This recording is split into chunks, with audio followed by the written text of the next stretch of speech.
I drowned. And then I was out of my body and in this absolute darkness. And then I saw this speck of light. I started feeling these waves of love. I felt almost like a warm embrace. The light again, it spoke one more time. It said, "You must return. You have a purpose." And the word purpose just resonated. I mean, it just resonated through my being. One of the things that I saw in my near-death experience was that I was going to have cancer. These experiences can give people after effects. And the after effects that I experienced, was suddenly I could look into someone's eyes and I would see their light. I could see their fragment of light. And then I also started seeing auras. And then the third thing that really freaked me out was suddenly I would get these knowings. But I like to say, dying is hard, but coming back to life is even harder.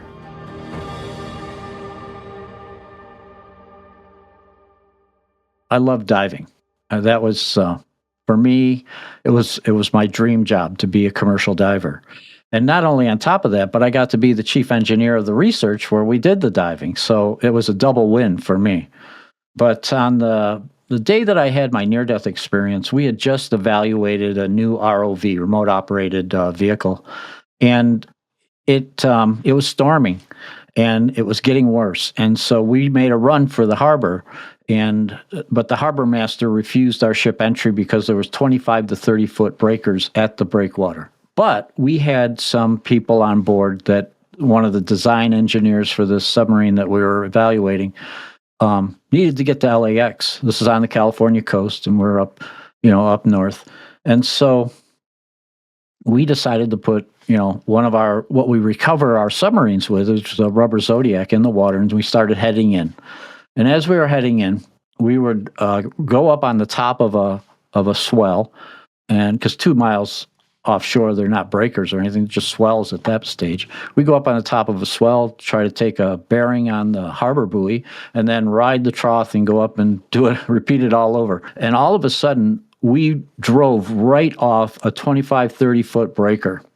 And we caught some air. And I yelled at him to turn about so that we could go back out to sea, because we were in a breaker zone. This is a very dangerous place to be with a boat, So he turned us around really quickly, but then all of a sudden I looked up and there was the next one that came right down on top of us, and it folded that Zodiac in half like a peanut butter sandwich.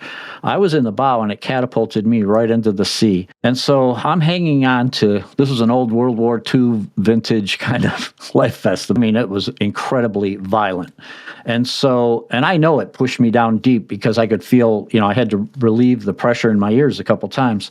So I knew I was down pretty deep, and I was waiting for this old Mae West to, carry me up to the surface. And, I knew as a commercial diver, I knew I could hold my breath for about 3 minutes, which is a good long time. Try doing it. So I'm trying to let Mae West carry me to the surface. And it didn't happen. And eventually the euphoria of oxygen deprivation takes over and you breathe. And I drowned. I immediately, there was just a second of burning salt water going into my lungs. And then I was out of my body and in this absolute darkness. But only it was absolutely quiet. It wasn't, 25, 30 foot seas is incredibly loud. It's like roaring, Suddenly it's quiet. It's peaceful. I don't feel like I'm being tumbled and tossed. And this was in March. It's extremely cold water. I'm not cold anymore. I'm comfortable. I just feel like I'm just suspended in this blackness. But also, I didn't really feel alone. I felt like there was a presence. It's very hard to describe, but it felt like, that everything is involved in this blackness, this darkness. And so, like many people that go in, a lot of times they call this the void. Many people that experience the void a lot of times is frightening. It can be a scary place if suddenly you're in this absolute darkness, totally suspended, right? But for me, I just came from this violence, this incredible violence where I was being tumbled and tossed like crazy, and to find myself in this absolute calm and quiet. And as a commercial diver, we're trained to recognize oxygen deprivation and the danger signs and all that. And this has gone way beyond that, my training. And so I was curious. I was incredibly curious as to, where am I? What's going on? And then I saw this speck of light, and it was the only thing to look at in this darkness, and so you're just kind of drawn to it. And as I paid attention and put awareness on this light, I felt like suddenly there was movement toward the light. And to this day, I don't know if I was moving toward it, it was moving toward me, but there was movement toward this light. And as I got closer and closer, I started feeling these waves of love. I felt almost like a warm embrace. I was just mystified by this. And so I kept getting closer and closer. And the closer I got, I started to recognize that the light itself wasn't just a beam of light. It was millions upon millions of fragments of light. And they were all in movement. And they were, if you've ever seen like a school of fish, when they're all balled up together, and suddenly they'll take a change of direction and they all shift at the same time. And you can see all the different multitudes of colors in their scales and that sort of thing. Well, all these fragments of light were multiple, colors. They all had that same kind of movement. And I was just in awe. I was just in awe of what I was experiencing. And I kept getting closer and closer and closer. And I was feeling more loved and loved. And and so eventually 3 fragments broke away. And they started coming toward me. And as they did, I understood. It was a clear sense of communication, but I understood that they were welcoming me home. And I was just overwhelmed with this love and this welcoming that I was receiving. And eventually a dozen of these light fragments came, and they were all greeting me. And I realized that at this point that I had become a fragment of light. And they communicated with me that we were going to go deeper into the light. And as we did, we went into this area. To me, it felt very spherical, of a big giant ball, and we went inside. And once we got inside, it was like I started reliving my life. And it wasn't like watching a movie screen or anything as simple as that. It was much more involved because it felt like I was reliving it, but not only from my point of view, but from everyone I'd ever interacted with from their point of view. And so that was mind-blowing, to say the least. And so again, I was in absolute awe. But then I started to realize what I was watching, and that I also realized that this group of beings that greeted me, that came into this area, the sphere with me, were experiencing it the same way I was. So they were reliving my life through my life review. That's what it really is, a life review. And so I was like, I was because I was a brash young man. I was really a brash young man. I really didn't care about other people's points of view. I was very self-involved, and so we started experiencing, because this is more experiencing, because it's not just my point of view, but it's like my consciousness fragmented into these multiple streams, and I'm experiencing it from whoever I've interacted with, their point of view. It was just multi-dimensional viewing this life. And I did, I was very self-involved. So I stepped over people, I ran over people. I really didn't care. But my soul family was experiencing this the same way I was, because that's what I call them now, is my soul family. And I was a little bit ashamed of some of the things that I was doing, but they weren't. They were just loving me, supporting me, and just observing There was no judgment whatsoever. It was just observation of what was going on. The judgment that was happening within me more than anything. And I got to see things in a way that just again, in awe. I was in absolute awe, where I would see things that I did with just pure loving intention, without any thought of something for myself. Those would create these incredible ripples. When I did something that, like, I had a huge ego, all right? And something that really fed my ego, like becoming the chief engineer of a research vessel in my mid-20s, that was incredible for me, meant very little in the near-death experience. It caused the least amount of ripples, okay? But when I did something with loving intention for someone, it created these immense ripples of after effects, So I was, so I got to see this, and I got to, kind of try to figure out, the meaning of all of this that's going on all around me, the multiple streams of input that I was receiving. And then we got to a point where I started seeing things that I didn't have reference for in my lifetime. And I didn't realize at the time, but I was seeing my future potential. And it disoriented me a little bit, but I call them my soul family. They supported me. They loved me. They buoyed me up so that we could experience this potential that was available to me. And it was like looking down a corridor where everything in front of you was crystal clear, just like the life review was everything, and everything that I re-experienced in my life was absolutely clear. Once we got into future potential life, it was just the very central path seemed clear. But on the periphery, you could see there was other aspects that and it felt like, if I wanted to, I could go this way or I could go that way, but it felt like I was always drawn to this crystal clear central path. And so as we proceeded down, I got to see and experience, because it's more than seeing, it was experiencing this potential future. But I finally reached this one point where the light itself, okay, these millions upon millions of fragments of light spoke in unison, and I perceived this to be God, spoke to me, and it said, "This is not your time. You must return." And I said, "No way." So I was arguing with what I perceived as God. I said, "No, I've got a family that loves me like I've never been loved before, because my family on earth was, pretty dysfunctional. And so I'm feeling loved like I've never felt before. I don't want to go back to that body. That body is just broken for me."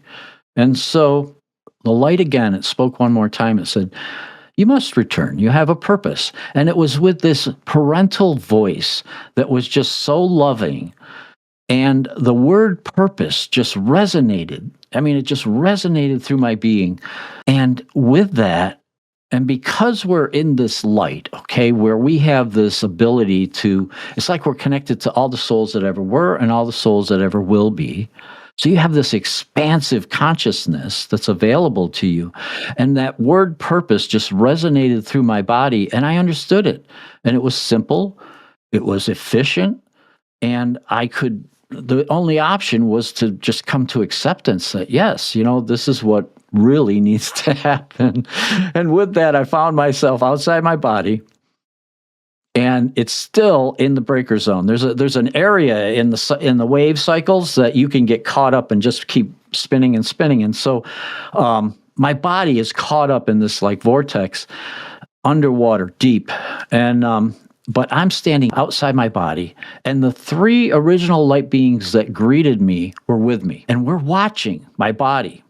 And some of the wreckage from the zodiac, and specifically the bow line, had come in close proximity to my body, and it started to wrap itself around my arm, and all of a sudden another set of waves hit, and when they did, there was some air left in one of the pontoons of the zodiac. The zodiac popped up, and when it did, it cinched that line around my arm, and it pulled my body up. And when it did, I got tangled up in the wreckage of this Zodiac and what was left of it, you know?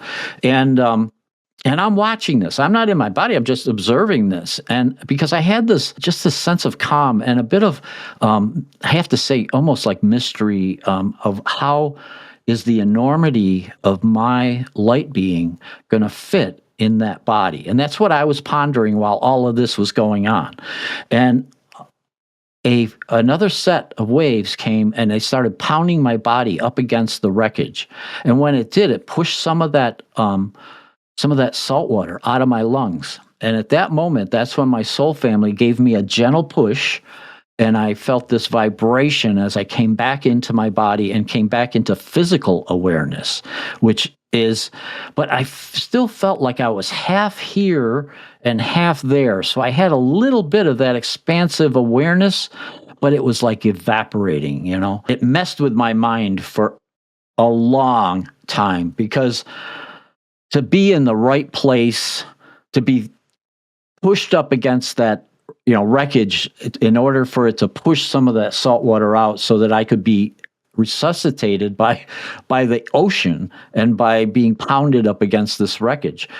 Yeah, that's not common. That really messed with my mind for a long time because I was like, okay, then that means there's a, you know, and I knew there was a purpose because I saw that. So this miraculous resuscitation had purpose behind it. And so I'm in my body, I'm on the surface, but I'm having trouble, staying on the surface because I'm coughing up, salt water. And I'm just thinking purpose, what this purpose. And it was like it was evaporating. It was like sand through my fingers. I couldn't hang on to it. It was, and so, and I started to hear my mates that were in the Zodiac with me when we had this accident. They had stayed on station, and one of them had held onto a flashlight. How he held onto a flashlight, I'll never know. But he was, they were sweeping, the ocean when it would go between waves into a trough. They would, sweep it to see if they could find me. They were looking for me, and so those guys, those are my heroes because they stayed on station in a very dangerous zone. Okay, and they found me, and I was trying to yell back because they were yelling for me and stuff like that. And I was trying to yell back, but you can't after you've swallowed all that salt water and everything. And so I squeaked and squawked, and eventually they found me and they swam over, and then we all had a mile to swim in. But I kept going under. But I still had this awareness, a greater awareness than I normally have in my physical life, that there was something wrong with the life vest that I was wearing. And so I popped it open and I looked at it. This is nighttime. You got to realize this is nighttime. It's very dark. You got huge waves crashing. Everything you do is hard.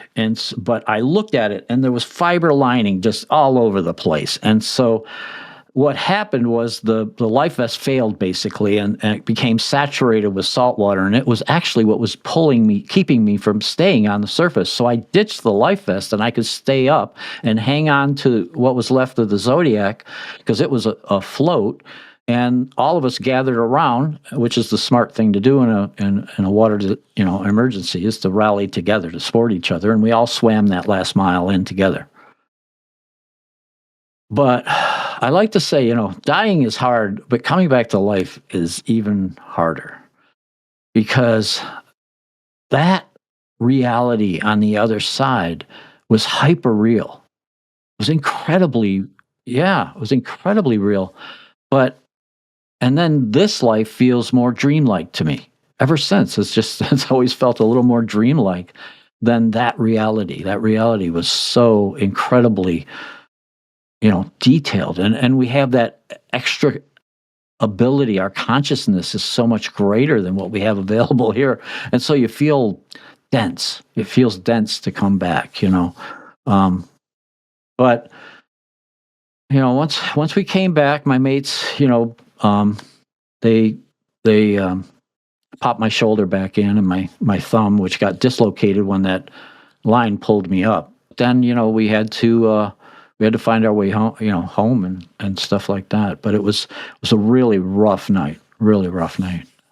These experiences can give people after effects, and the after effects that I experienced was suddenly I could look into someone's eyes and I would see their light. I could see their fragment of light. And then I also started seeing auras. At the time, I didn't even know what an aura was. To me, I called them life force energies, because it was like, I don't know what this is. And it wasn't something that I'd ever read about or experienced. And I was pretty science-based individual. And then the third thing that really freaked me out was suddenly I would get these knowings. I don't know how to express it any better than I would just know things. And it wasn't something that I'd studied in school. It wasn't something that I'd learned in training. It wasn't something I experienced in life. So where did this knowledge come from? It was kind of like these little downloads. They started out as just little whispers of downloads, and then they started getting more intense and more detailed. But it freaked me out, and I wanted my old life back. I didn't know what this was. I didn't know what to do with it. I'd never heard of anything like this. So I felt really isolated because I tried to share it with my first wife, the wife that I had during that time, and she freaked out. And so I felt like I couldn't share it with her. And death, when we did underwater research, it was very dangerous work back in the 80s. And so to talk about that I had died was kind of a taboo subject as far as my reasoning was. And so I didn't feel like I could share it with my mates. I couldn't share it with my wife. So I just self-isolated. And I just tried to take what I could accept from this experience. The things that I could accept was I was in my mid-20s. So to have this life review where you're feeling all this love, but you get to see who you really are. You get to see all these interactions and, the good, the bad, the ugly. You get to see it all. And so I realized I could be a better person. And so acceptance, I called it acceptance, that I could accept this is who I am and I can be better because some of what I saw I didn't like. And so the other thing was, I also saw that I wasn't a very tolerant person. And so I saw that, a lot of times people are going to cross our paths in life and we're not going to agree with their choices and a lot of times, we react with ego, we react with a lot of different things. And so, but I saw that, their life choices are their own. I don't, I could be tolerant that they're their choices. They're not mine. They're their choices. So, and the situations that we find ourselves in life, many times, we're not happy with where we are with our lot in life, right? Well, we could be tolerant that we can make change. We can move forward and we can make change, and we can be tolerant of those that cross our paths because it's their life choices. And so acceptance of myself and where I am, tolerance of others, that was huge for me because remember, I was a self-involved kind of guy that if you crossed my path and you weren't going in the same direction, I'd either go around you or through you one way or the other. So to have suddenly acceptance of myself and tolerance of others was a huge shift.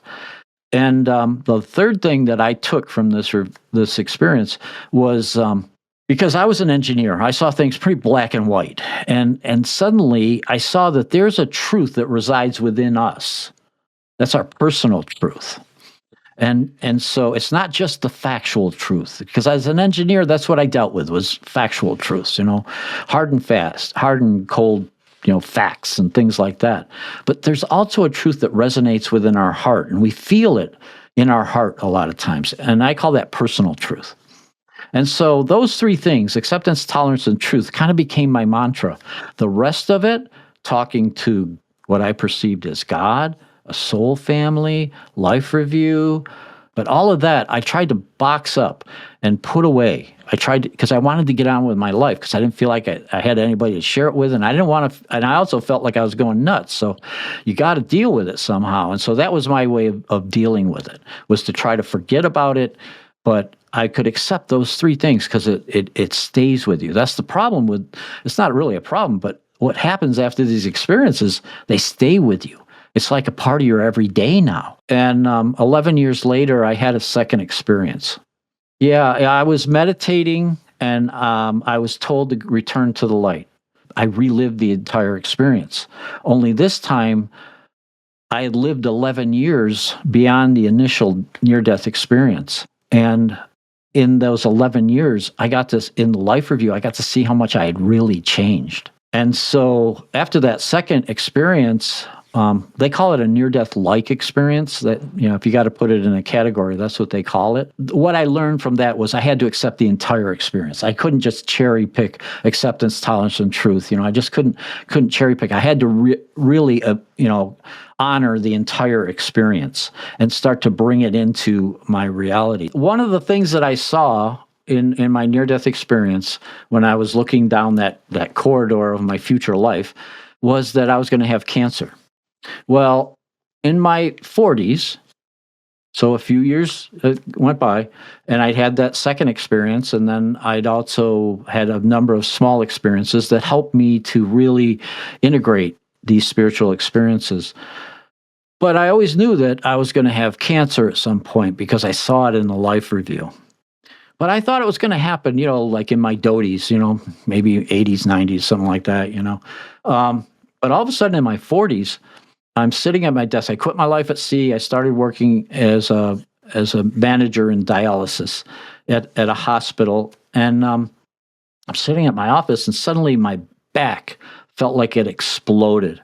I mean, I was just viewing everything through this red haze of pain. I mean, so fortunately, here I am working as a manager in a hospital. So I told my director, I went into her office because I was supposed to have a meeting with her. I said, I'm going to go to the ED. I'm in a lot of pain.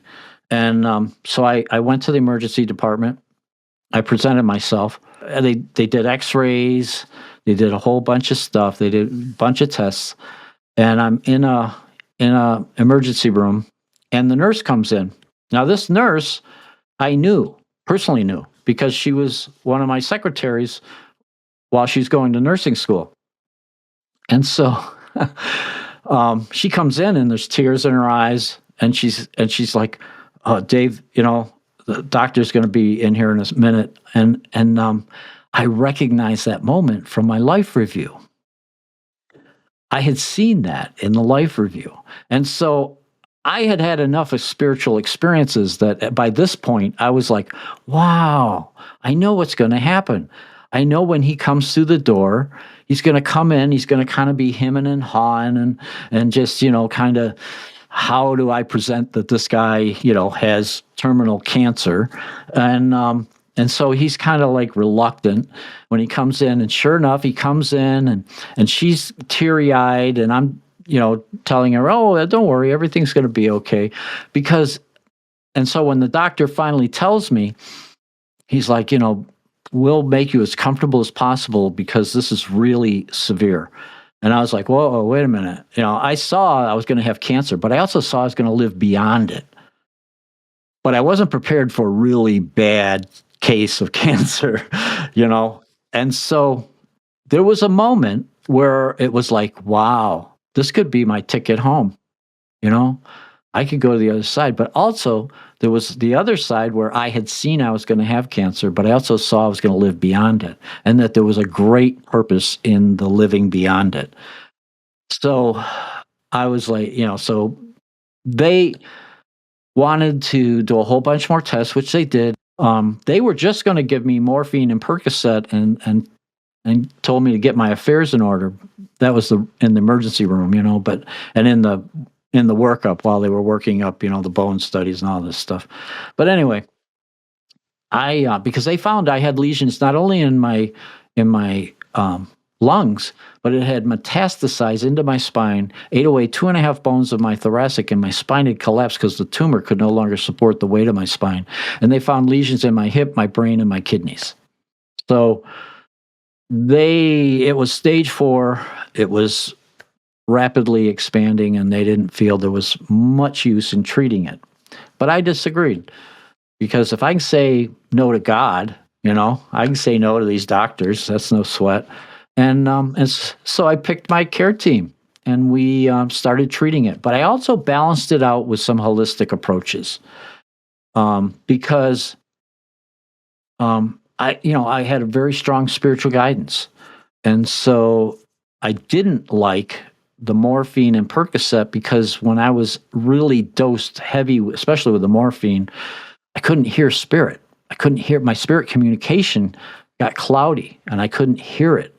And so that disturbed me more than the actual cancer.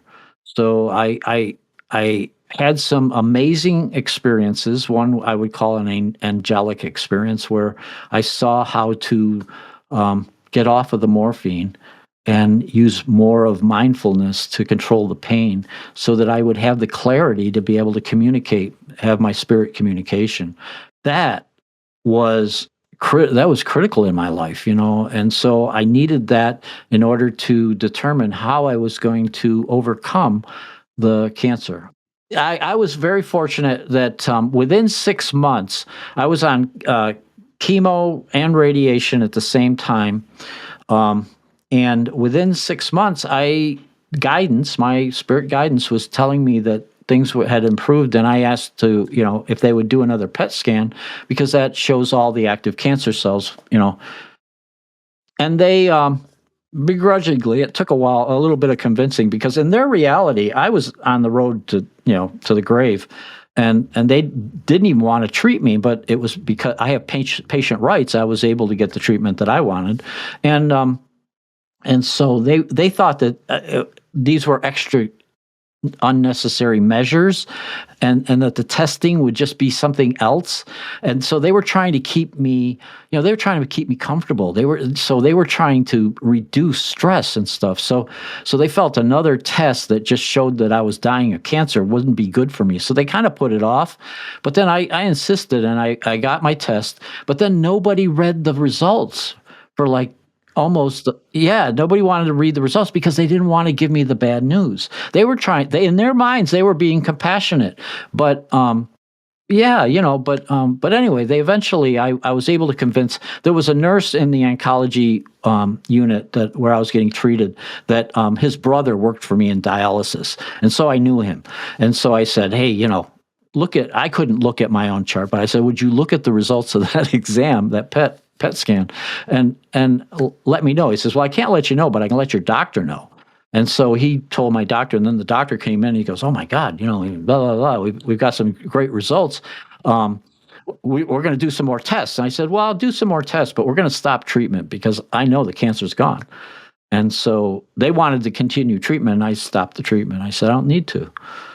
Cancer's gone. I'm going to go on with my life. And I had to live with a collapsed spine for almost a year before they would agree to even do the surgeries.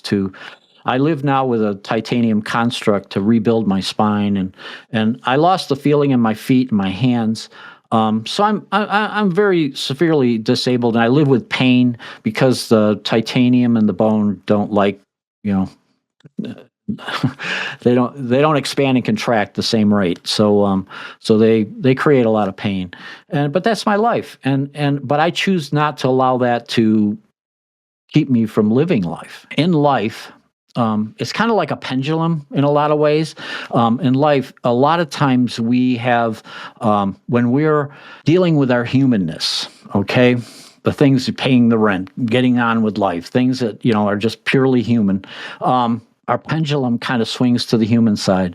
And so that fragment of light, because I believe that we carry a fragment of that light, but the totality of our light still resides in the oneness with all the other fragments of light. I call that oneness. And so we carry a fragment of our totality with us, but it expands and contracts as we need. So when we're dealing with our human side, our fragment of light isn't that much, it's a smaller percentage. But then when we swing our pendulum to the spiritual side, then that fragment just naturally expands as needed. It's there for us to draw upon. But most of the time we feel like we're these separate individuals forging our life all by ourselves. So we don't realize that we have this available to us. And what I've learned is that when we touch that light, we can go back into the light. And when we do, we have the ability then to expand our consciousness a little bit and then come back and live our life, and bring more of that loving intention with us. After you have those experiences, you feel this duality of your spiritual self and your human self, but bringing it together is what every experiencer really wants. And also, then you start to realize that there's this interconnectedness that we all reside in. And, but we don't talk about that either, So, but experiencers feel that. They know that we're interconnected. We've experienced it on the other side, that we have this, this ability to connect to one another, but we're within this veil of separateness where we feel like we're separate individuals. But meanwhile, we're constantly sharing energy. You and I are sharing energy right now while we're talking. I'm sharing a little bit, a fragment of my light experience with you, and you're experiencing it in your way. And so we exchange this all the time, this interconnectedness that we all have, but we don't talk about it. It's not part of our everyday understanding or the way that we try to live our life.